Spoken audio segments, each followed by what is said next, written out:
Alors, bonsoir, Diak Marc.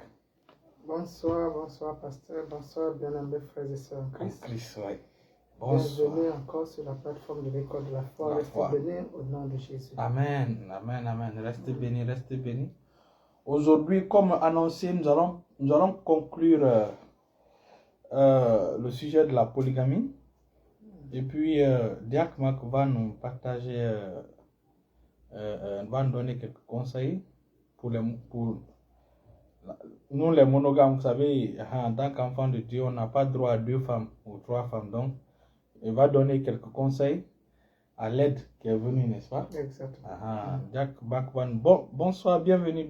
Jack Bakwan donner des conseils par rapport à nos sœurs ou à les futurs mariés, les futures femmes chrétiennes qui vont, voilà, il va donner des conseils par rapport à ça. Ensuite, on va parler les paroles des chants chrétiens, de veiller sur les paroles des chants chrétiens.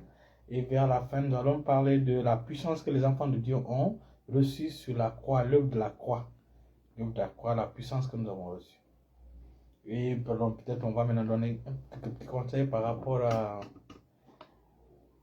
Es-tu ambassadeur de Christ?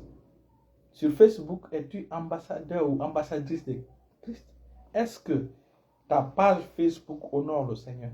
Est-ce que ta vie dans le quartier honore le Seigneur? Est-ce que ta vie à l'école honore le Seigneur? Je pense qu'on va commencer par ça. Oui. On va commencer par ça, parce que nous sommes dans le club des amoureux de la vie de sanctification.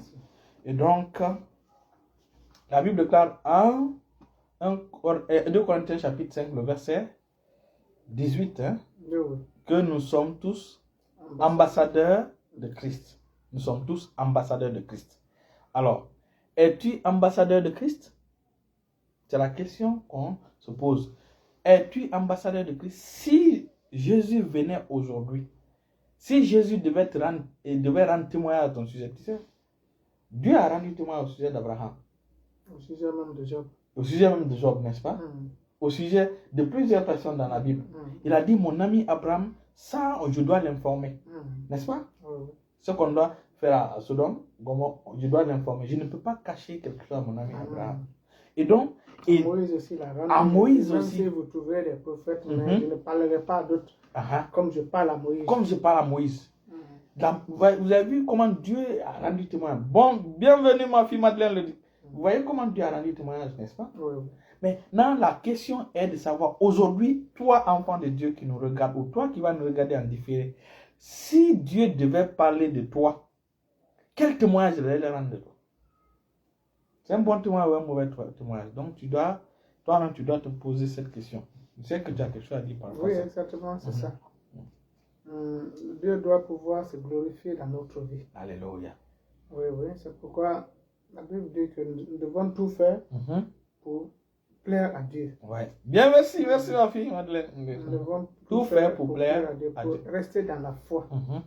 Dans la foi pour plaire à Dieu. Dieu compte sur nous pour apporter la lumière dans ce monde. C'est pourquoi la Bible dit que nous sommes la lumière du monde. Nous sommes le ciel de la terre. Nous sommes la lumière du monde. Et que votre lumière luise ainsi. Afin que les hommes voient vos bonnes œuvres et qu'ils glorifient votre Père qui est dans les cieux. Donc c'est ça, ça doit être le défi de chaque enfant de Dieu. Est-ce que je glorifie? Est-ce que par moi, Dieu est glorifié? C'est ça. Est-ce que les actions que je mène, les gens disent merci à Dieu pour cet homme que tu as mis devant moi. Merci à Dieu pour cette fille que tu as vue devant moi. Merci à Dieu pour cette femme que tu m'as donnée. C'est ça notre Exactement. Donc, en tant qu'enfant de Dieu, il faut œuvrer à cela. Nous sommes les ambassadeurs de Christ. Donc nous représentons Christ. Exactement. Nous parlons au nom de Christ. Et la Bible dit en Colossiens que tout ce que vous faites, faites au nom de Jésus. Donc, on avait un peu de temps, je crois, ici. On fait au nom de Jésus en tant qu'ambassadeur de Christ. Donc si je parle bien, je parle au nom de Jésus. Mais si j'insulte, j'insulte au nom de Jésus. Donc je fais le mauvais usage, j'abuse du nom de Jésus qui n'est pas bien. Et là, aussi longtemps que l'ambassadeur joue son rôle d'ambassadeur, il reçoit les bénédictions de son pays d'origine. Tout à fait. n'est-ce pas? Il y a l'assurance maladie qui est là, l'assurance santé. L'assurance santé. Et il y a le pouvoir, Dieu va pouvoir tous ses C'est la besoins. fait. L'ambassadeur des États-Unis au Sénégal, son appartement n'est pas n'importe quel En appartement. tout cas, il est bien logé dans le meilleur quartier. Et personne ne touche à lui, car à quelqu'un. Il a des gardes de corps. Aussi longtemps qu'il œuvre dans ce but d'ambassadeur, il est protégé, on assure sa sécurité, on pourvoit tous ses besoins. Tout à fait. Et donc, nous, en tant qu'ambassadeurs de Christ, nous devons aussi avoir cette idée que lorsque nous nous comportons en tant qu'ambassadeurs, le ciel est derrière nous pour nous accompagner dans tous nos Le ciel besoins. applaudit Exactement. pour nous. Les anges de Dieu sont contents. Ils sont contents de nous. Parce que nous représentons fidèlement et valablement Christ sur terre, le royaume de Dieu sur terre. Exactement. Il dit que ta volonté soit faite sur la terre à l'image du ciel. C'est à nous de faire venir cette volonté. C'est à nous de le faire. Dieu compte sur nous pour faire venir la volonté du ciel sur terre, n'est-ce pas? Pour cela, notre comportement aussi joue. Surtout notre comportement. Là, je dis que vous les connaîtrez à leurs fruits. À leurs fruits. Les bonnes paroles, la parole, on dit souvent que la parole passe. Bienvenue, Jeannette. Ce sont les actes qui restent. Mon amour, Jeannette, mon amour. Est-ce que tes voisins, ton voisinage, est-ce que tes collaborateurs peuvent avoir confiance en toi? Est-ce que tes collaborateurs peuvent t'indexer, dire, ah, je connais un chrétien. C'est ça le défi. Parce que lorsque tu t'identifies comme chrétien, tu représentes tous les chrétiens par où tu es. Tu es l'échantillon, c'est ceux qui ont fait la statistique. Tu es l'échantillon Christ. Oui, on prend l'échantillon, on fait l'étude sur l'échantillon et le résultat obtenu, ce résultat, on généralise le résultat. Donc, lorsqu'on te prend pris individuellement parmi l'ensemble du peuple de Dieu en tant que chrétien, lorsqu'on fait une étude sur toi, ton entourage fait une étude sur toi en tant que chrétien, est-ce que le résultat obtenu, pas de problème, qu'on expolarise ces résultats, est-ce que ça glorifie Dieu? Quelle est l'image? Merci pour les cœurs, merci pour les cœurs, merci ma fille Madeleine. Quelle est l'image que ça va donner? Quel est le résultat que ça va donner? Si tu as une honte, c'est pas bien. C'est pas bien. C'est pas bien. Tu es échantillon Christ. On fait souvent des questions pour un champion. Des fois, on fait, oui, chaque pays envoie un candidat. Un candidat. Le candidat représente le pays. Donc, si tu joues bien, c'est ton pays qui est. Ça veut dire que c'est ton pays qui est honoré. Tu es honoré. Ça veut dire que chaque chrétien, chaque enfant de Dieu est ambassadeur sur Facebook. Bien sûr, exactement. C'est-à-dire que c'est Jésus qui t'a envoyé sur Facebook pour l'honorer. C'est Jésus qui t'a envoyé à l'école pour l'honorer. Il t'a envoyé dans tel boulot. Tu travailles à la police. Jésus t'a envoyé là-bas pour l'honorer. N'est-ce pas? Exactement. Tu es à la présidence. Tu es à la primature partout où tu te trouves. Sache que tu es en mission. Tu es en mission. Tu es échantillon Christ. Échantillon Christ. Échantillon Christ. Donc, est-ce que tu le représentes fidèlement là-bas, correctement là-bas? Surtout sur Facebook. Surtout parce que Facebook est beaucoup vu. Dans ta chambre, personne ne te voit dans ta chambre. Là, c'est entre toi avec Dieu. Mais le fait d'être pour les autres une pierre d'achoppement, ce n'est pas bien. C'est pas bien. Est-ce que lorsque les gens te voient, ils ont le courage de donner leur vie à Christ? Vraiment. C'est ça. Est-ce que ta vie les pousse à marcher dans la sainteté? C'est ça.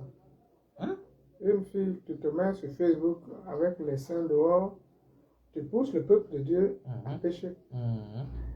Aujourd'hui, je suivais une prédication de Pasteur Sanogo. Il disait, un pasteur que j'aime beaucoup. Pasteur Mohamed Sanogo. Il dit, il y a plusieurs péchés, mais il y a des péchés qui énervent encore plus Dieu. Lorsque ton péché fait tomber le peuple de Dieu. Il dit, non, c'est grave. Il dit, lorsque ton péché fait tomber des gens qui sont déjà repentis, qui sont déjà en Christ, qui sont en train de marcher avec Christ, et que ton péché les ramène encore dans le péché, ce n'est pas bien. Ce n'est pas bien. Donc, il faut veiller à ce que nous disons, il faut veiller à ce que nous portons. On dit que l'habit ne fait pas le moine, mais l'habit distingue le moine. Au moins, on sait que c'est un moine. Même si c'est un faux moine, mais c'est un moine. C'est un moine. Le faux, c'est entre lui et Dieu. Mais l'extérieur compte, surtout dans ce siècle présent. Surtout les femmes. Dans ce siècle présent, l'extérieur compte beaucoup. L'extérieur compte. L'image compte. C'est vrai que l'hypocrisie n'est pas bien, tu fais comme si. Mais en réalité, sur Facebook, il n'y a pas l'hypocrisie là-bas. Tu vas voir la vraie nature de la personne sur Facebook. Ah, Et au moins, même si ça fait l'hypocrisie, même si tu fais l'hypocrisie, mais au moins que ça te donne une bonne image. Oui, parce qu'il faut même si c'est de l'hypocrisie, mais que ça se présente bien, que lorsqu'on voit, lui c'est une fille chrétienne. Chaque jour tu t'habilles bien, tu mets un petit verset à côté de ta photo. C'est bon? Au moins c'est bon. Ah oui, bien sûr, hein, bien sûr. Oui, oui, tu dis Christ m'a racheté du péché, tu t'habilles bien, une jeune femme. Oui, oui. Après, c'est bon, au moins les gens, à travers ta photo, d'autres personnes peuvent aimer Christ. Vraiment, vraiment. Et puis tu chantes dans la chorale, ou bien tu conduis le peuple de Dieu, c'est toi qui portes mini-jupe. Et là, les gens ne sont plus concentrés même sur les paroles que tu dis. C'est tes cuisses qu'ils vont commencer à méditer sur tes cuisses. Vous imaginez ce que ça fait? Et c'est un péché qui mène beaucoup à pécher.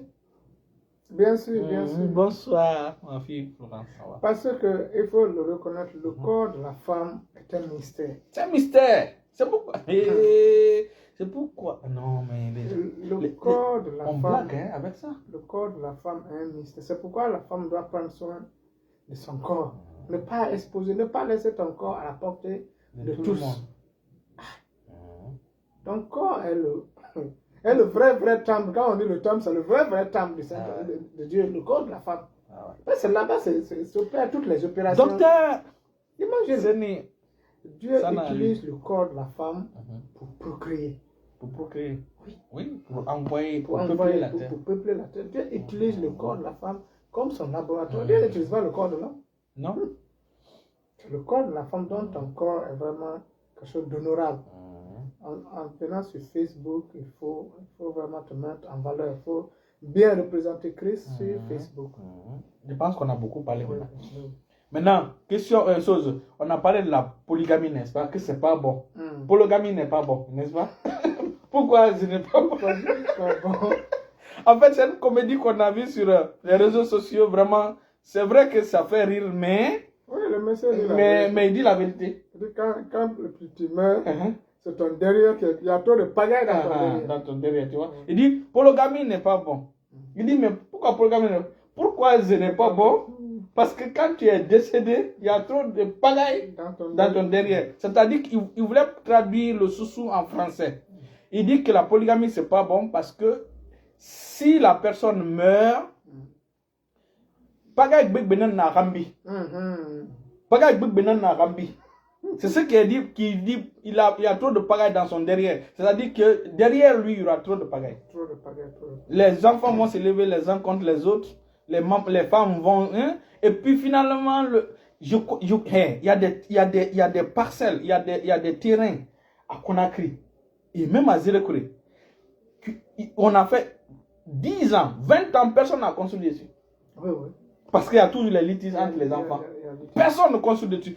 Là, quand quelqu'un veut aller acheter, il dit, hey, là-bas, il ne faut pas aller. Donc 40 ans, les gens là meurent, d'autres viennent, la bataille continue. Tu te rappelles du terrain où à Matam là, n'est-ce pas? Oui. À Matam. Tu te rappelles, non? Je me rappelle très bien. Je me rappelle très bien. Même les neveux maintenant sont dans la bataille. Tout le monde s'est impliqué. Et puis, mais c'est dangereux. C'est dangereux d'avoir... C'est dangereux. La polygamie, c'est dangereux. Polygamie n'est pas bon. Donc, mais comme on a dit que c'est pas bon, et puis il y a des passages à ajouter là-dessus, n'est-ce pas? Oui. Il y a des... Bon, on va revenir, et puis maintenant je vais te donner le temps, tu vas maintenant parler, n'est-ce pas? Oui. On va... Oui, qu'est-ce que tu voulais dire? Oui. Moi, je voulais que vous reveniez sur le passage là, l'autre fois. Parle. Là, c'est en 1 Corinthiens 7, verset 2. De toutefois, pour éviter l'impudicité, que chacun ait sa femme. Que chacun ait sa femme. Et que chaque femme ait son mari.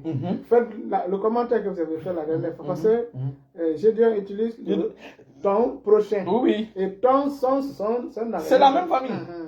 Ton et son, c'est dans la même famille. Oui. Mon, ton, son, c'est ça. Donc, lorsqu'on utilise, lui, quand il utilise le ton, il dit le ton, c'est pour plusieurs. C'est pour plusieurs. Et donc, cela veut dire, en revenant. Enfin, maintenant, eux aussi. La femme de Gédéon. Donc, son mari, donc, La femme peut avoir plusieurs maris. Oui, oui. Ça veut dire que ça, nous allons selon la mentalité, selon la logique de Gédéon de la Tchétchouva. De ce côté, on dit maintenant que chaque homme est sa femme et que chaque femme est son mari. Donc le son là, pour la femme de Gédéon aussi, c'est plusieurs maris. Oui. Parce que lui, il dit que ton son peut être plusieurs, ton peut être plusieurs. Donc, si nous allons sur cette logique, hein, le ton de sa femme, hein, le son de sa femme, c'est pour plusieurs maris. Donc, vraiment, c'est pas bien. Donc, ça veut dire que la femme de Gédéon de la Tchétchouva ou les femmes de Gédéon de la Tchétchouva ont droit à plusieurs maris. Parce que c'est le son. Parce que c'est le son. Reprends le verset. Verset de toutefois, pour éviter l'impudicité, que chaque femme ait, que chaque homme ait sa femme. Gédéon, ça, sa femme veut dire, pour lui, ça c'est plusieurs, n'est-ce pas? Si ça c'est plusieurs dans ce verset, ça veut dire que son aussi c'est plusieurs. Exactement. Donc Gédéon a ses plusieurs femmes. Ensuite. Et que chaque femme ait son mari. Chaque femme de Gédéon ait son plusieurs maris. Oui, c'est ça. On va dans la logique. Oui, dans cette logique. Pour vous dire que son raisonnement est fêlé. C'est-à-dire son raisonnement est tordu. C'est tordu, ça n'est pas. Et donc, c'est clair, la polygamie n'est pas bien. Allons maintenant, Non, c'est bon. Allons maintenant sur Genèse chapitre 2. Il y a des choses que le Saint-Esprit m'a enseignées. Nous allons voir là-dessus. Genèse chapitre 2 à partir du verset 18. Je lis dans le nom de Jésus. Amen. L'Éternel Dieu dit. Aujourd'hui, on va voir l'hébreu parce que la Bible a été écrite en hébreu. Bonsoir, frère Emmanuel. Merci, c'est gentil. Il n'est pas bon que l'homme soit seul. Il n'est pas bon que l'homme soit seul. Je lui ferai une aide semblable à lui. L'Éternel Dieu forma de la terre tous les animaux des champs et tous les oiseaux du ciel. Maintenant, il n'est pas bon que l'homme soit seul, n'est-ce pas? Je lui ferai une aide semblable. Dans le mot aide semblable, quand j'ai vu tout à l'heure dans le contexte aide semblable, c'est Ézère. C'est Ézère. Où se trouve la Bible? Raisonnons ensemble. Raisonnons ensemble. Mais continue la lecture. Ok. 18, non? Je reviens. L'Éternel Dieu dit, il n'est pas bon que l'homme soit seul. Je lui ferai une aide semblable à lui. Continue. L'Éternel Dieu forma de la terre tous les animaux des champs, tous les oiseaux du ciel, et il les fit venir vers l'homme pour voir comment il les appellerait, et afin que tout être vivant portât le nom que lui donnerait l'homme. N'est-ce pas? Revenons maintenant au verset 18. Verset 18, je recommence. Mais la dernière partie. Je lui ferai une aide semblable à lui. Une aide semblable à lui, c'est le mot aide semblable à lui, c'est le mot Ézère. Ézère signifie quoi? Aide. Secours. Quelqu'un qui aide. C'est quelqu'un. C'est pas quelque deux. Ézère, dans le mot grec, c'est quelqu'un. Une personne. Ça dit qu'une personne, ce n'est pas quelque deux ni quelque trois. Ici, c'est quelqu'un. Dans le contexte actuel, on peut dire, comme c'est un français ancien, quelqu'un, mais bon, on sait que, ça dit que une. Continue. On va maintenant au verset 20. Verset 20. Et l'homme donna le nom, des noms à tout le bétail, aux oiseaux du ciel et à tous les animaux des champs. Mais pour l'homme, il ne trouva point d'aide semblable. Donc on revient, il ne trouva pas Ézère. Ézère qui veut dire pas quelque deux, ni quelque trois. Une personne. Point d'aide semblable à lui. Alors, l'Éternel Dieu fit tomber un profond sommeil sur l'homme. L'Éternel Dieu a pris le sommeil et il a fait tomber. Les gens n'ont pas compris ça. L'Éternel a fait tomber le sommeil sur l'homme. Voilà. Il s'endormit et il prit une de ses côtes. Et il prit combien? Une de ses côtes. Combien? Une de ses côtes. Ici, ce n'est pas deux côtes. Exactement. Ce n'est pas deux côtes. C'est ce que le Saint-Esprit m'a dit la dernière fois. C'est une côte, exactement. On dit une côte. Une côte. Pour en faire une femme. Mais pour Gédéon, lui, son cas, c'est 2 côtes, ou 3 côtes, ou 4 côtes, ou 50 côtes qu'on a trouvé, qu'on a donné. Qu'on a pris pour créer ces femmes. C'est honteux, hein? C'est honteux. Une côte. Continue. Maintenant, dans le mot une là, une veut dire écade en grec. Une veut dire écade. C'est un nombre. Un. Il n'y a pas de. Exactement. C'est écade. Dans le grec, c'est écade. Seul. Ce n'est pas 2, c'est seul. Seul. Un. 1. Alléluia. Amen. Je ne sais pas si le frère Séraphin est là. Alors, donc c'est 1. Lui, il connaît un peu l'hébreu. Et 4, ça veut dire 1. Continuons. Ok. Alors l'Éternel Dieu fit tomber un profond sommeil. Non, saute, vas-y, va venir 21. 21. Oui, c'est 21. Ok. L'Éternel Dieu forma une femme de la côte qu'il avait prise de l'homme. De quelle côte? De là. De la côte. Donc s'il dit une, il va dire non, c'est pas défini. Maintenant ici c'est Là. là. Article défini. Pas les côtes, la côte. De la côte. De la côte qu'il avait prise de l'homme et l'amena vers l'homme. Dans le mot la côte là, on a longtemps entendu que c'est la côte, n'est-ce pas? Mais le mot utilisé c'est cela ou salah. Le mot salah ne signifie pas seulement côte. Ça veut dire aussi poutre. Poutre. Comme par exemple la porte. La poutre qui va comme ça là. Hein? Ça dit un pied là. C'est ça une poutre. Ça aussi c'est une poutre. Jésus a parlé de quoi, la paille, alors que toi c'est poutre qui est dans le, n'est-ce pas? Donc poutre c'est le bois qui soutient le linteau. Donc côte, soit c'est côte, et tout le monde sait que c'est côte que Dieu. Ah oui, ok, frère Jean-Noël est là. C'est côte que Dieu a parlé, n'est-ce pas? Mais aussi au-delà de côte là, il y a aussi le mot utilisé, ça signifie aussi poutre. Ça veut dire que la femme est le pilier sur lequel l'homme s'appuie. Exactement. Donc, ça veut dire comme par exemple, on est en train de marcher, c'est toi qui soutiens. C'est comme quelqu'un qui boite. Donc, toi, tu es là pour soutenir, pour ne pas qu'il boite. C'est ça la femme. C'est là maintenant. C'est pourquoi je t'ai demandé la définition de pasteur Béni au sujet de la femme. Aide. C'est une personne envoyée pour équilibrer l'homme. Exactement. Quand je vais le trouver, il va me donner sa définition de la femme. Vous voyez? Donc, le mot salve, c'est carrément côte qui veut dire une seule poutre. Une seule côte. Et on dit la côte, c'est-à-dire que, c'est-à-dire le flanc, c'est-à-dire il a pris dans le flanc. Donc, il a pris, apparemment, ce flanc, cette côte-là, il a pris carrément. C'était une côte qui permettait à l'homme de rester tout droit. Maintenant, quand il a pris cette côte-là, il y a eu des équilibres. Et donc, il a fait la femme est venue équilibrer immédiatement. Cette côte est devenue une personne. Une personne. Cette côte qui équilibrait l'homme, Dieu l'a pris pour faire maintenant une personne pour équilibrer. Exactement.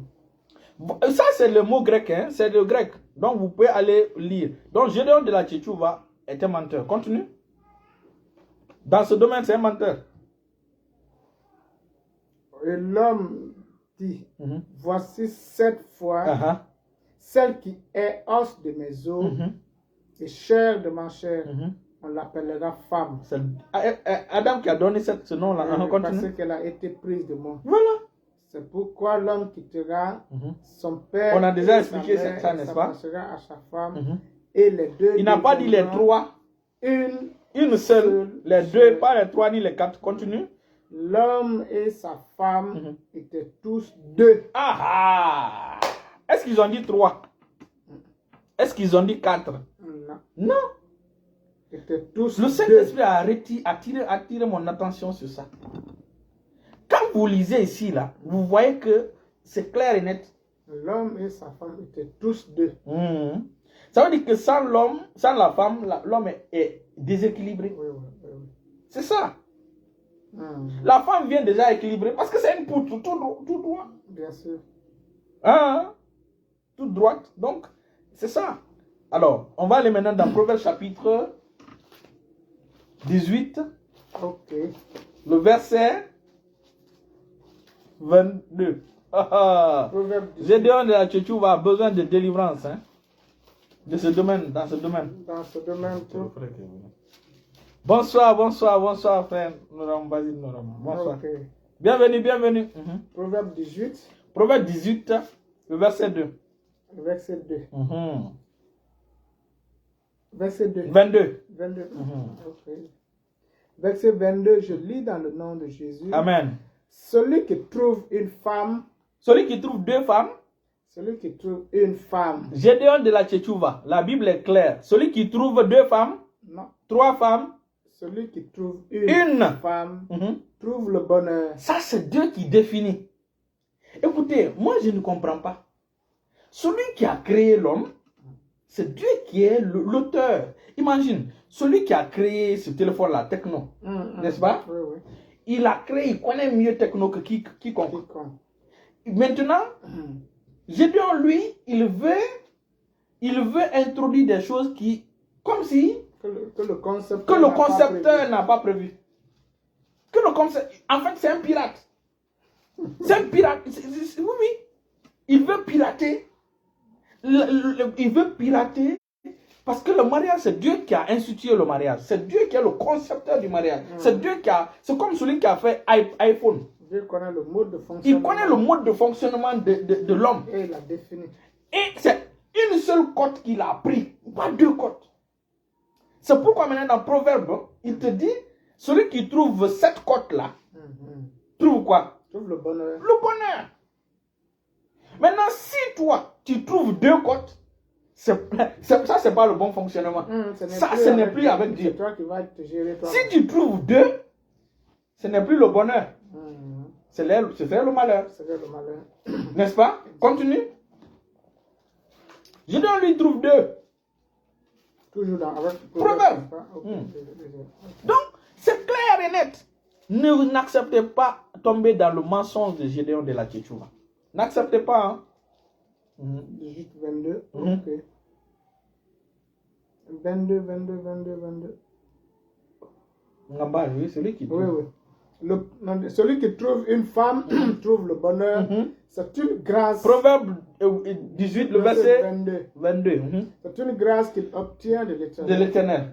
Maintenant, celui qui trouve deux femmes, comment on va traduire ce verset-là? Il ne trouve pas le bonheur. Il ne trouve pas le bonheur. Ce n'est pas une grâce. Ça n'a rien à voir avec une grâce de Dieu. Et ce qui n'est pas grâce, c'est quoi? C'est un problème, mon frère. Donc, nous sommes sur la parole de Dieu, nous s'appuyons sur la parole de Dieu. Donc, je pense que ce sujet-là est clos. Maintenant, donne le conseil par rapport à Monica, donne le conseil que tu devais nous donner à nos sœurs. En fait, mon conseil va pour les sœurs. Généralement, les hommes qui pensent à la polygamie, entre parenthèses, au-delà le désir sexuel. En fait, ce sont des personnes qui sont frustrées. Frustrées par le comportement de leur épouse. Et comme nous l'avons bien dit, pas dans la nouvelle alliance, l'homme est avec sa femme, une seule femme, pas plusieurs femmes. Et donc, en tant qu'elle telle, la femme doit rendre son homme heureux. La femme doit rendre son homme heureux. Mais bizarrement, dans le milieu chrétien... Les femmes dans le milieu chrétien, il faut dire carrément, les femmes chrétiennes, beaucoup de femmes chrétiennes manquent de sagesse. Ils créent des problèmes à leur mari. En fait, c'est pas des problèmes d'éducation. C'est pas... À partir du moment où elles se disent que quoi qu'il arrive, mon mari ne peut pas me laisser. Ne peut pas une deuxième femme. Donc elles se comportent n'importe comment à l'égard du roi. Parce que le monsieur, c'est son prince. Exactement. Sarah appelait son mari mon Seigneur. On ne dit pas de m'appeler, moi je ne dis pas à ma femme de m'appeler Seigneur, mais c'est le respect. Parce que l'homme prend l'amour comme le respect. Quand tu dis ma femme même, vous savez, ma femme me respecte. C'est comme ça l'homme conçoit l'amour. C'est le respect. Exactement. Aujourd'hui, Oui, c'est ça, exactement. Donc, une femme, il faut honorer ton mari. Il faut même ton mari. Merci, Calvin. Ce qui n'est pas grâce, c'est disgrâce. Dans le bonheur. Mais malheureusement, comme on disait, nos sœurs chrétiennes, ils vont jusqu'à punir leur mari. Le mari. Oui. Alors, il sait bien que le monsieur ne va pas aller ailleurs. Pas où aller. Hein? Mais ils font. Elle va dormir dans la chambre des amis. Dans la chambre des amis. La chambre des amis. Ou avec les enfants. Ou dormir avec les enfants. Les enfants. Dès qu'il y a une petite dispute entre eux, elle se formalise et elle commence à punir son mari. Et ce n'est pas bien. C'est pas bien. Et ce n'est pas bien. Dieu dit 1 Corinthiens 7 t'attend. Ton corps ne t'appartient pas. Le corps de la femme ne l'appartient pas, de même que le corps de l'homme ne l'appartient pas. Que ne vous privez pas l'un de l'autre si c'est l'un d'un commun accord. Si une femme qui commence à frustrer ton mari, aujourd'hui nous avons parlé que la polygamie c'est interdit. Mais si tu commences à frustrer ton mari, tu n'es plus dans la voie de Dieu. Et là, ton mari peut te traiter comme un non-chrétien. Exactement. Parce que là, tu n'es plus soumis. Parce que le Seigneur dit, femme, soyez soumise à vos maris comme au Seigneur. La manière tu es soumise au Seigneur, la manière tu es soumise à ton mari. Maintenant, il dit, mari, aimez vos femmes. Mais pour qui commence d'abord? C'est la femme. Parce que Dieu a mis des choses à la femme. En fait, c'est la femme qui fait le foyer. Qui fait le mariage. Le mariage, c'est la femme. Oui, c'est la femme. Une femme, lorsque tu es soumise, tu gagnes le cœur de ton mari. Et donc, c'est ça. En fait, les gens dans le monde qui prennent deux femmes se disent que si j'ai deux femmes là, elle sait qu'elle a une copine, donc elle va forcément me respecter. Il y a concurrence. Il y a la concurrence. Donc, l'homme devient une ressource rare, donc il doit être doubleté. Mais si toi, dans le milieu, dans la nouvelle alliance, Dieu a dit qu'un homme. Il faut parler, hein. Il faut parler diacre. Les femmes ont besoin vraiment un homme de sagesse. Avec une femme, donc il faut prendre ça comme le bonheur vraiment. Parce que si vous ne prenez pas l'occasion, cette opportunité pour chérir vos maris, pour les respecter, des hommes comme je dis, viendront avec des versets pour pousser vos maris à sortir en tout cas dans le foyer et aller chercher ailleurs parce que il trouve une opportunité puisque le monsieur est frustré. Le monsieur n'est pas respecté dans son foyer, le monsieur est toujours insulté, la femme ne le regarde pas, il y a un petit problème, la femme se tourne, tout fait le dos, et le monsieur est frustré. Et tu ne peux pas forcer ta femme. Oui, tu ne peux pas forcer ta femme. Tu ne peux pas forcer. C'est pas bien. Jusqu'à dire que même il a violé sa femme. Imagine. Sa femme. C'est des conceptions. Donc, en tant que femme chrétienne, il faut. Le corps de la femme ne l'appartient pas. Donc, il faut que les femmes comprennent ça. Exactement. C'est la sagesse de Dieu. C'est parce que nous sommes des hommes conscients qu'on ne viole pas. Moi, Dieu me dit, je rends grâce à Dieu. Hey, maman, maman est prête. Dès que je. Non, je dis, de ce côté-là, moi, ma femme ne me punit jamais. Je rends grâce à Dieu. Je suis tranquille. Donc, s'il y a un problème dans mon foyer, c'est que c'est moi. Ça, c'est clair. C'est ça, en fait, c'est ça. Le corps. Oui. Le corps. C'est ça. Si ça a choqué les gens, le corps. C'est pas pour ne rien dire à donner la femme. C'est pas pour ne rien. La femme abaisse le cœur de l'homme. La femme abaisse le cœur de l'homme. Elle s'appelle. Le mot femme signifie douceur. Douce. Signifie douce. Ça signifie douce. Mot femme, la racine du mot femme, c'est douce. C'est la douceur. Lorsqu'une femme est douce, son mari. Quand la femme n'est plus douce, elle n'est plus femme. Elle est dénaturée. Si le jus devient amer, ce n'est plus du jus. Il n'y a pas de sucre. Il n'y a pas de miel amer. Et chez nous, les Guerzés, en fait, je ne connais pas le nom des femmes chez dans d'autres ethnies. Bon, peut-être je vais chercher la signification, quoi. Je connais le nom, mais la signification. Nous, chez nous, la femme s'appelle Nénou. Nénou. Je parle d'une femme mariée et pas d'une jeune fille. La femme mariée s'appelle Nénou. Nénou signifie une personne douce. Douce.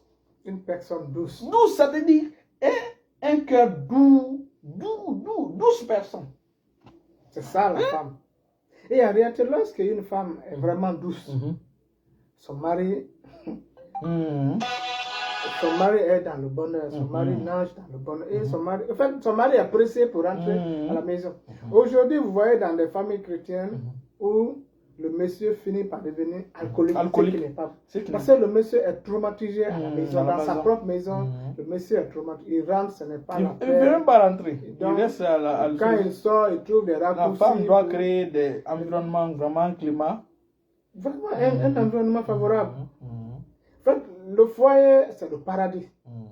La maison, c'est le lieu de repos de l'homme. Quand l'homme sort dans ses labeurs au retour, il doit trouver une maison vraiment tranquille, une maison paisible, une femme qui a bien préparé. Oui, il faut que la femme soit vraiment une femme qui prépare bien, comme ma femme. Nous sommes en Afrique, hein? Là, ma femme prépare bien. Je sais.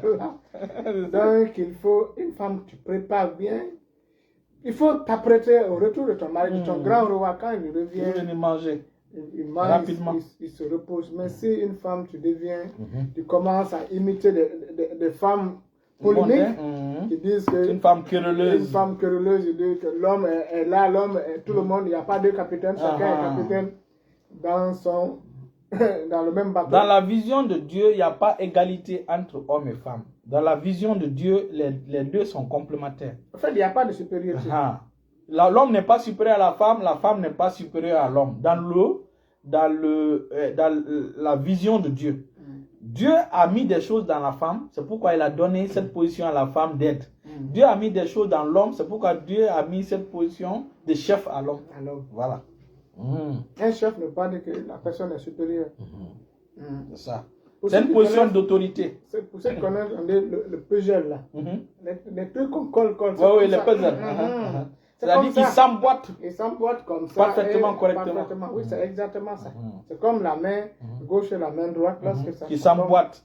C'est exactement ça le rôle l'homme et la femme. De la femme. En fait, la femme est sortie de l'homme. Donc, c'est la même personne. Ils sont un. Et dans la coutume, on dit que la nuit porte conseil, mais il y a des vieux sages qui ont dit, quand on dit la nuit porte conseil, c'est la femme. C'est les femmes là qui donnent ces conseils. Voilà, c'est le conseil. Oui. Voilà. Parce que quand les hommes sont en réunion et qui n'ont pas de solution, ils retournent à la maison. Et le matin, il y a des solutions qui viennent. D'où viennent ces solutions-là? Ça vient des femmes. Ce sont les femmes qui donnent. Les femmes sont les piliers. C'est là maintenant on dit piliers. Exactement. C'est les piliers là qui... Donc, une femme est capitale. C'est pourquoi qu'un homme est affaibli par sa femme, c'est foutu. Pas foutu. C'est foutu.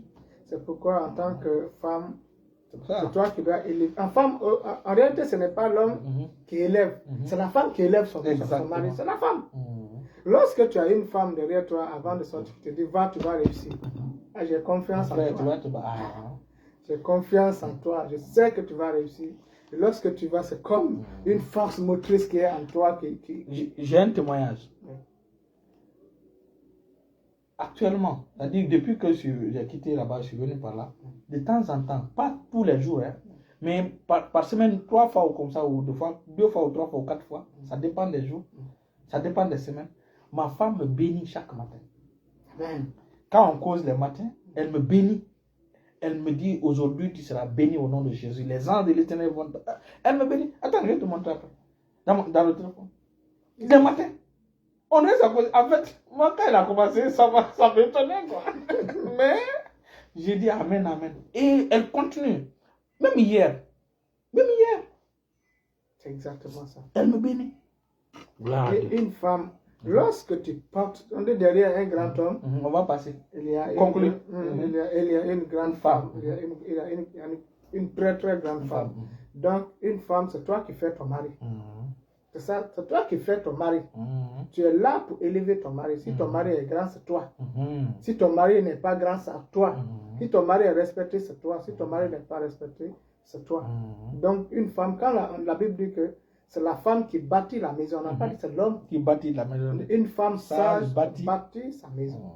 Donc, c'est toi qui bâtis ton homme, ce n'est pas d'autres personnes, c'est toi qui bâtis ton homme. Si ton homme doit devenir aujourd'hui président de la République, chef d'entreprise, toi, c'est toi qui dois.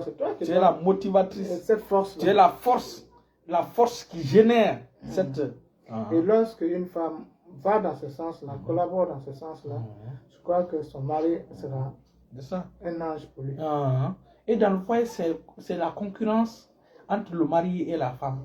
Entre le mari cherche à honorer sa femme cherche à l'honorer. C'est comme ça. Exactement ça. Le mari cherche à honorer, la femme cherche à honorer. Voilà comment c'est la compétition. L'homme doit avoir la priorité, sa femme est sa priorité, et sa femme aussi prend son mari comme sa priorité. C'est ça. C'est pas ta maman ta priorité c'est ta femme. Ce n'est pas ton grand-mère ou ta grand-mère ou bien ton grand-père qui est ta priorité, ou bien du côté de la femme, ce n'est pas sa maman ou son papa, n'est-ce pas? Exactement. Donc vraiment, c'est ça, une femme. On va conclure, on va passer à l'autre. Oui, c'est déjà bon. On peut passer. C'est bon maintenant, non? C'est bon. Voilà. Et donc maintenant, on passe au côté de avant de terminer par le chant. Nous allons passer au côté du message de la délivrance. Alléluia. Amen. Le message de la délivrance, le prédicateur de délivrance donne des faux messages parfois. Un vrai enfant de Dieu n'a pas besoin de délivrance. Un vrai enfant de Dieu, celui qui connaît son héritage en Christ, son identité en Christ, n'a pas besoin de délivrance. Il est déjà délivré. Par la nouvelle naissance. La nouvelle naissance est appelée la délivrance. La délivrance. Et je vais vous dire ceci. Continue, Colossiens chapitre 1, le verset 12 à 13. Et deuxièmement, même si tous les féticheurs du village se réunissaient contre toi, ils ne peuvent rien contre toi. Ils ne peuvent rien contre toi. C'est-à-dire que je ne suis pas d'accord avec les hommes de Dieu qui disent dans votre famille, il y a quelqu'un vraiment qui s'est levé contre toi, qui est contre toi. Quelqu'un, c'est lui qui est derrière ton problème. Qui est cette personne? Il a quel kilo pour dépasser le sang de Jésus? Lis d'abord, on revient. Colossiens 1, verset 12 à 13. Rendez grâce au Père. Qui vous a rendu capable tu es capable à l'héritage des saints dans l'avenir.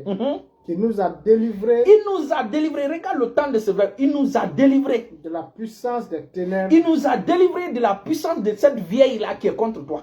Il nous a transportés. Reprends encore. Il nous a délivrés de la puissance des sorciers.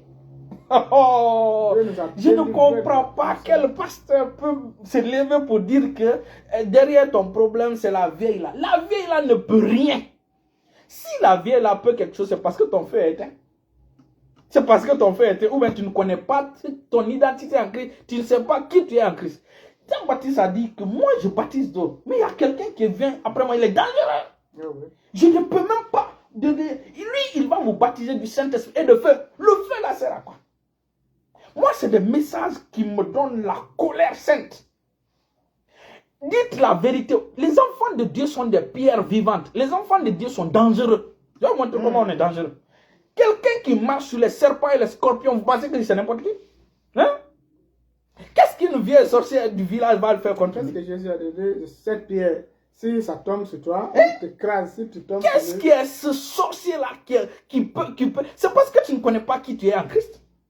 Jésus dit, je t'ai donné. Jésus dit, Jack Mac, je t'ai donné le pouvoir de marcher sur les serpents et les scorpions et sur toute la puissance. Il dit toute la puissance de Satan, toute la puissance des sorciers, toute la puissance de cette vieille-là, toute la puissance de la sorcellerie, de la divination. Après, il termine par quoi? Et rien. Rien en guerre, c'est bal. Foi. Foi.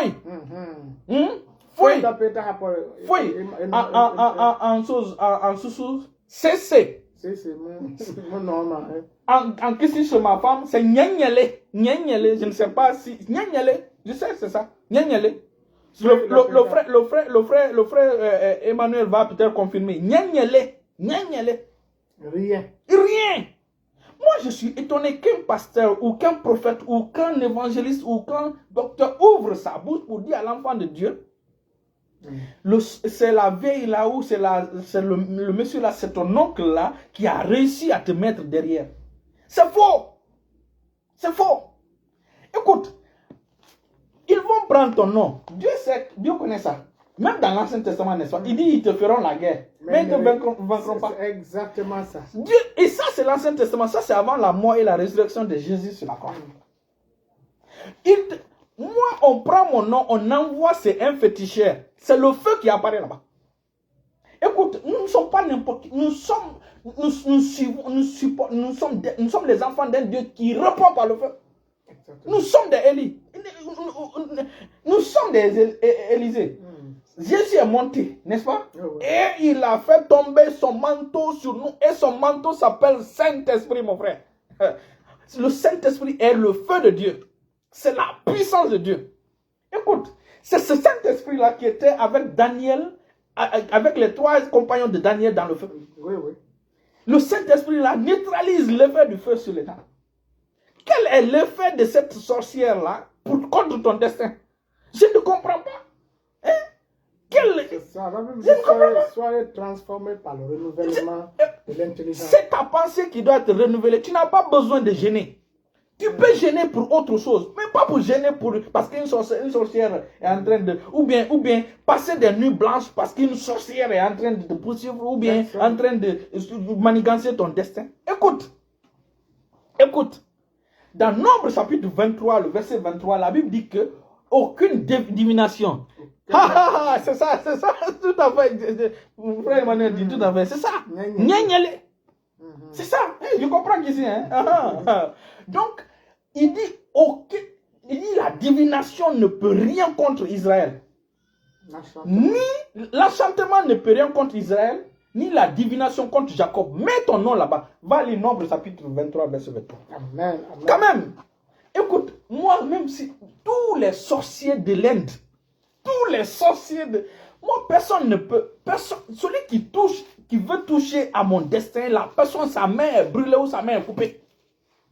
Écoute, n'oublie pas qu'il y a des anges de l'Éternel qui sont avec toi. Nombre 23, verset 23. Hein? Amen. Et parmi les anges, il y a des chérubins qui sont avec toi. Je lis dans le nom de Jésus. Merci. Donc, ces chérubins-là sont spécialisés à couper les têtes. Tu vas voir, on dit qu'il y a un vieux au village qui a eu des maux de tête là et puis il est décédé. C'est pas pour nous. L'un de nos frères, tu te rappelles, non? L'un de nos frères. Il a fait une vision, il y avait apparemment sa marade qui était, n'est-ce pas? Oui. Hein, n'est-ce pas? Quand celle-là est partie dans une réunion, qu'est-ce qui s'est passé? Il y a une branche qui est sortie en haut, qui est venue tomber sur elle, la percer et elle est morte sur le coup. Parce qu'elle a osé se lever contre un enfant de Dieu. Allons-y. Nombre 23. L'enchantement ne peut rien contre Jacob. Mets ton nom là-bas. L'enchantement, mets ton nom là-bas. Moi-même mon nom. L'enchantement ne peut rien contre Marc. Ni la divination contre Élie. L'enchantement, c'est divination. Maintenant, la divination. La divination, c'est la sorcellerie. C'est les gens qui vont sur les marabouts pour vouloir... Quel genre d'enfant de Dieu tu es? Quel genre d'enfant de Dieu tu es? Carus habra legos compra la monda. Quand tu sais qui tu es, c'est la Bible dit que Dieu se lève. Lève-toi. Il dit que Dieu se lève et que ses ennemis se dispersent. C'est parce que c'est dangereux lorsque c'est un homme de Dieu qui te dit cela. Oui. Lorsqu'un homme de Dieu se lève, te condamne, dit que tu ne réussis pas parce que c'est à cause de ton arrière-grand-père, ou c'est à cause de ta marade, ou à cause de ta grand-mère, ou à cause de tel. Tu vois l'impact. Oui, c'est vrai. L'impact que ça a. C'est pourquoi chaque enfant de Dieu, nous encourageons, il faut lire la Bible. Lis la Bible et crois ce qui est. Il faut examiner. La Bible dit que les gens de cette église, cette ville-là, j'ai oublié. De Béré. L'église de Béré. Lorsque quelqu'un venait les parler, ils examinaient la parole de Dieu pour vérifier si ce qu'on disait, ce qu'on dit, c'est vraiment conforme à la parole. C'est ça le défi de chaque enfant de Dieu. Non, quel que soit. Moi, quand j'étais venu ici, quand j'étais venu, il y a un de nos amis nous ont dit, ici à l'école, fais attention, ne prête pas ton cahier à quelqu'un et ne montre pas que tu connais. Parce que les gens, ils vont sur les marabouts dès qu'ils savent que tu... Moi, je dis, moi-même, c'est à cause de cela que je vais me manifester avec aucun marabout. Et c'est pourquoi tu es le premier. Non seulement Master 1, mais Master 2. Je ne dis aucun marabout. Je dis celui qui essaie, c'est lui qui va payer. C'est lui qui va payer. Non, peut-être toi, tu fais un peu de l'orgueil. Je dis, ce n'est pas de l'orgueil. Je dis, c'est ce que la parole de Dieu a dit. On sait qui nous sommes. Moi, je sais qui je suis. Je dis que celui qui se glorifie, Se glorifie dans le c'est Seigneur. le Seigneur. Donc, on se glorifie avec l'héritage Mantoko que Dieu Cobra, nous a Yakush donné. Kalamon Gralege, Lasselehe Yakote. Non, non, non, non, non, non. Voilà pourquoi il dit de prier pour eux. Priez pour eux. C'est pourquoi la dernière fois, lorsque... Ne te mets pas à genoux pour... Parce que la dernière fois, lorsque vous m'avez dit, il y a quelqu'un qui a dit, ah, les trucs, je t'en accorde. Moi, j'ai dit non, non. J'ai dit, c'est faux. J'ai dit non, non, laissons tomber ça. Laissons tomber. Non. Oh, quelle grand-mère, quelle tante. Satan aime se glorifier. C'est ça. Et les gens donnent l'opportunité à Satan. Et les pasteurs là utilisent leur bouche pour devenir des porte-parole de Satan. Oui, c'est comme ça donner de la valeur à Satan. Bien sûr. C'est Satan qui prend en otage un enfant de Dieu. Non, Dieu ne touche pas à mon nom. Hey. Ne touche pas à mon nom. Mon frère, cet enfant de Dieu, le feu n'est pas encore là. Tu peux prendre le feu. Nous sommes dangereux. Nous sommes dangereux. En fait, c'est ça que je dis, pasteur. Les guerriers de David n'étaient pas n'importe qui. Ce sont ces pasteurs qui condamnent les enfants de Dieu. Parce que si l'enfant de Dieu, un bébé qui veille sur le bébé, c'est le papa qui veille sur le bébé. Avant que l'enfant soit grand, c'est le papa qui veille sur le bébé. Donc même si l'enfant ne connaît pas, le papa veille sur lui. Mais le fait de toucher sa mentalité, c'est ça qui est grave. Mettez les cœurs, ceux qui sont touchés par le message, mettez les cœurs, mettez les cœurs. On va clore bientôt. Mieux, c'est de laisser, si tu n'as pas de parole à l'encourager, laisse-le. Laisse-le. Dieu va s'occuper, Dieu va changer. Exactement, c'est ce que l'évangile Osborne a dit. Toi, tu le laisses tranquille. Dieu lui-même va. Mais lui dit que toi, tu as échoué à l'école parce que ton grand-père. Non. Et la personne de cette conscience. Un enfant de Dieu, non. Tu donnes l'accès. Non. Tu donnes le droit à Satan. Écoute, nous sommes dangereux. Tu connais Petit Piment? Oui. Ou bien Tyson? Ouais, nous sommes pires que ça. Écoutez, c'est parce que Christ dit d'être humble. Le Seigneur nous dit d'être humble. Nous avons sa nature.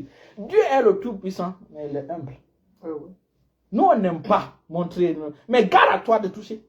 Tu ne vas plus reprendre. Tu ne vas plus reprendre. Le témoin d'un frère, un jeune pasteur. Parce que comme le monsieur est connu pour sa sincérité, c'est quelqu'un. Donc il y avait un projet. Comme les échos, quand tu es sincère, quand tu es juste, les échos vont. Donc il y a un grand projet qui est venu. L'écho est venu dire le monsieur est bien. Donc on a appelé le monsieur pour être le contrôleur de ce projet. Donc le directeur du projet a voulu que le monsieur loge à l'étage. Le monsieur dit non, sa mission, il doit loger dans le chantier pour contrôler. Donc on dit non, ils ont commencé à menacer le gars.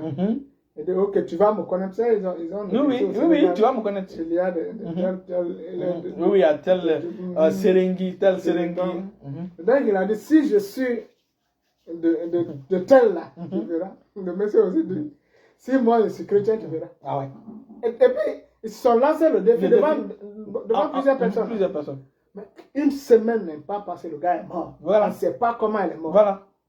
Et les gens ont eu peur. Le gars, il a un marabout en Inde.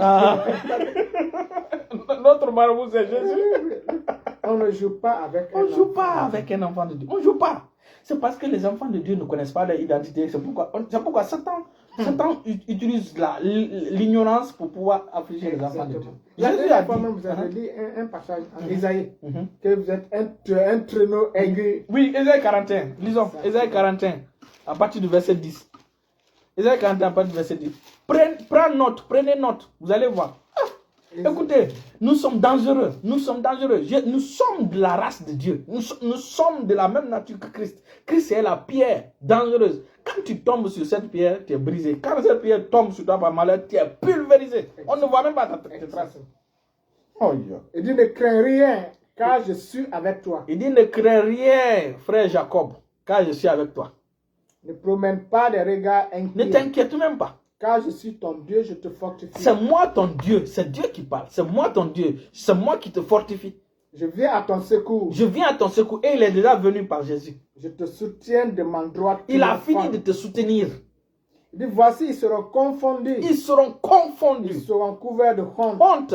Tous ceux qui sont irrités contre toi. Même s'irriter simplement, hein, s'irriter, s'énerver contre un enfant de Dieu, c'est dangereux. Ils seront réduits à rien. Ils seront réduits à... Ils périront. C'est pas toi qui vas traîner, c'est eux qui vont traîner, c'est eux qui vont périr. Ceux qui disputent contre toi. Ceux qui disputent contre toi. Tu les chercheras et tu les Tu ne vas trouveras. pas les trouver, même si tu les cherches. Ceux qui suscitent querelle. Ils te suscitent querelle. Il y a une arme qu'on appelle le vent de l'éternel, le tourbillon de l'éternel. Ils seront réduits à rien. Continue. Néant. Oh, yeah. Ceux qui te faisaient la guerre. Carouse, Hayamon. Car je suis l'éternel ton Dieu, qui te fortifie, qui te dit, ne crains rien, je viens à ton secours, ne crains rien, vermisseau de Jacob, je viens à ton secours. Et dit, voici, je fais de toi un traîneau aigu. Je fais de Michel un traîneau aigu, tout neuf. Garni de pointe. Garni de pointe, tu es garni de pointe. Tu écraseras.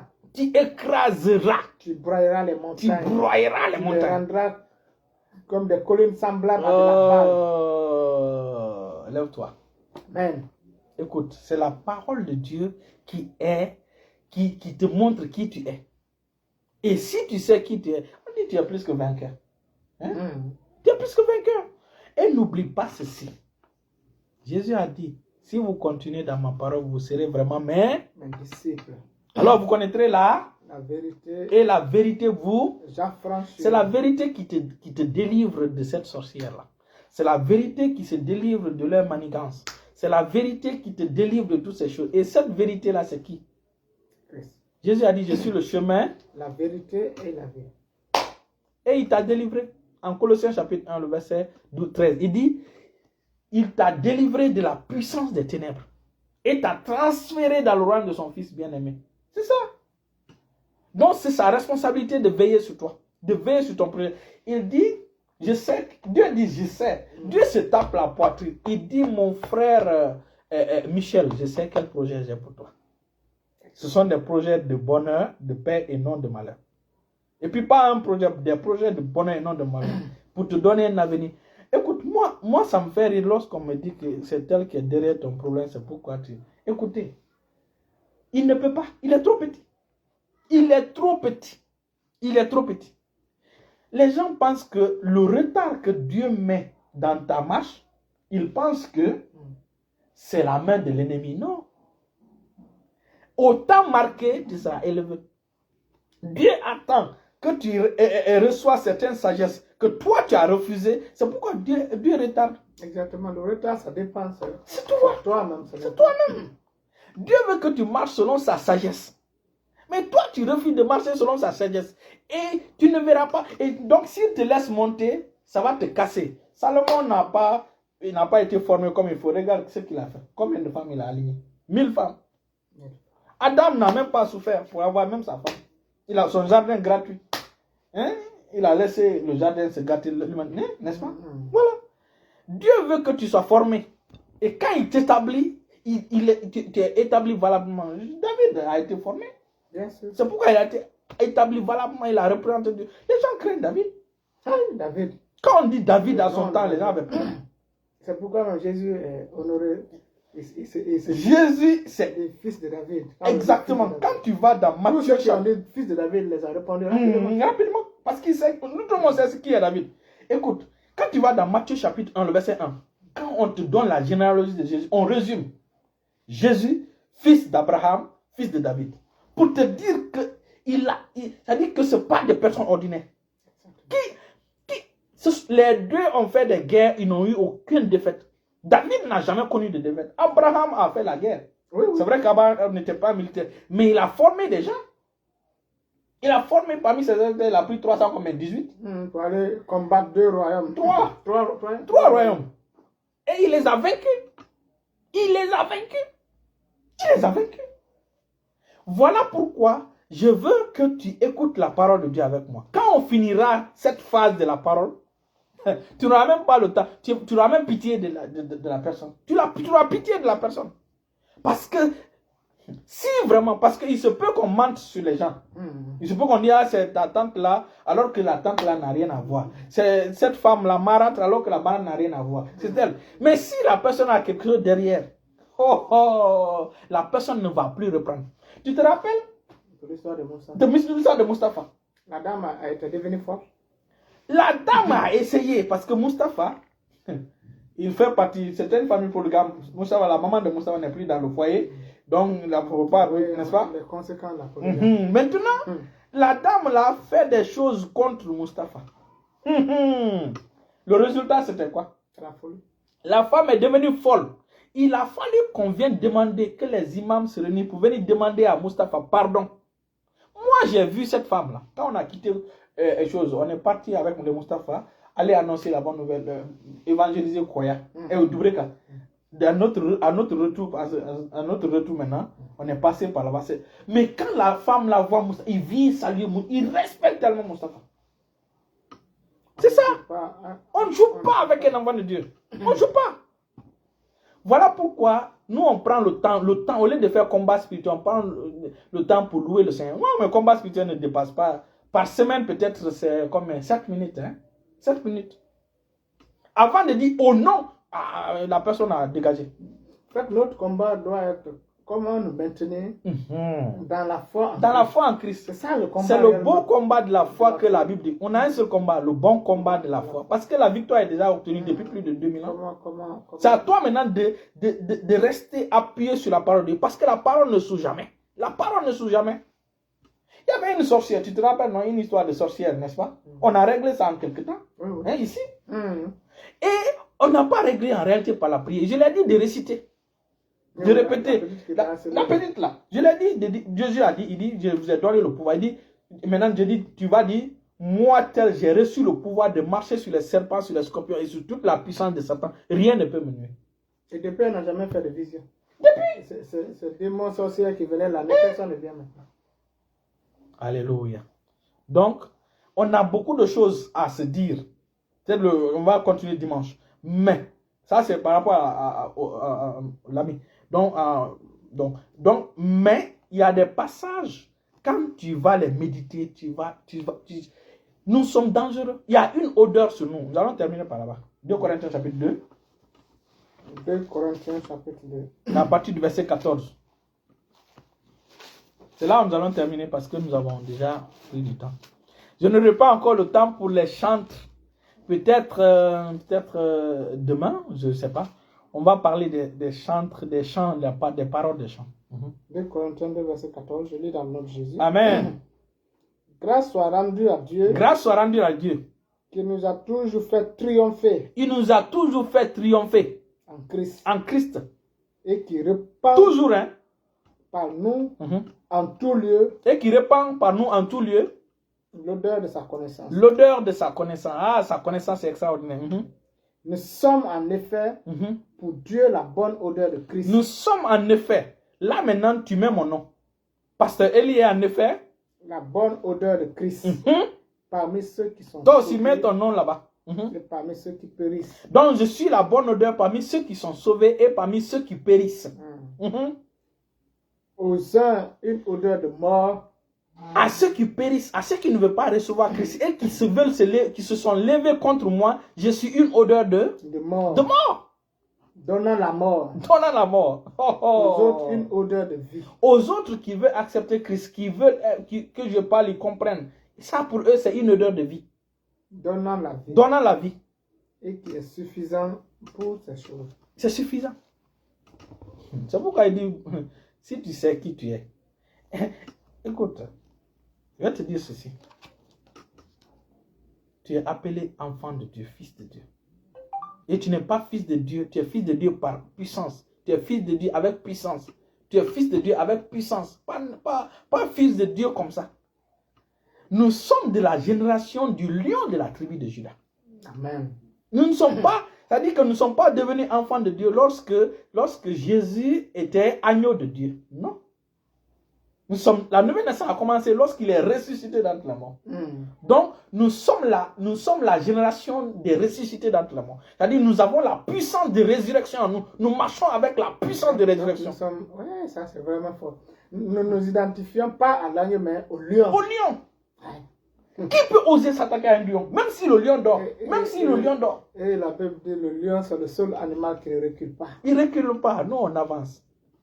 Et en fait, la Souzalhaya Karibos commande la hata. Nous sommes le temple de Dieu, la maison de Dieu. Et Jésus dit, ce temple-là, c'est moi qui vais la bâtir. Ce temple-là, c'est moi qui vais le bâtir. Et les portes de l'enfer ne provoqueront point. C'est-à-dire que les portes de l'enfer ne peuvent. C'est lui qui va te bâtir. Et lui, quand il sait ce qu'il va mettre en toi. Exactement. C'est-à-dire qu'il met. C'est lui-même qui va te fence. He will fence you. Le béton de Dieu. Il sait quel matériau il utilise pour te bâtir. Pour te bâtir. Il dit même les portes de l'enfer ne provoqueront point contre toi. Les portes de l'enfer. C'est-à-dire que nous sommes, en fait, quand tu lis le contexte, ça dit nous sommes une force qui avance. Les portes des ténèbres ne peuvent pas tenir. C'est-à-dire qu'ils peuvent venir parce que la maison de Dieu, c'est une maison qui avance. Le royaume de Dieu, c'est un royaume qui avance. C'est un royaume qui avance. Quand la lumière avance, les ténèbres peuvent. Ils reculent. Et toi, tu es cette personne. Tu es cette personne qui a été baptisée du Saint-Esprit de feu. C'est cette personne dangereuse. On n'est pas ordinaire. Hein? On n'est pas ordinaire. Pour terminer, il y a un jeune. Je te donne toujours dit son histoire là. Dans son service, il a eu un dossier. On a détourné le dossier. Quand il s'est plaint, puisque son chef l'a chassé. Il a sanctionné. 2 semaines après, le gars est décédé. Ils ont eu. C'est lui qui a fait ma carte d'identité nationale. Le gars, les gens avaient peur. Et quand il est venu faire ma carte d'identité nationale, il a pris ma main, on est monté. Le chef qui était là-bas, il a. Restez béni. Amen, amen.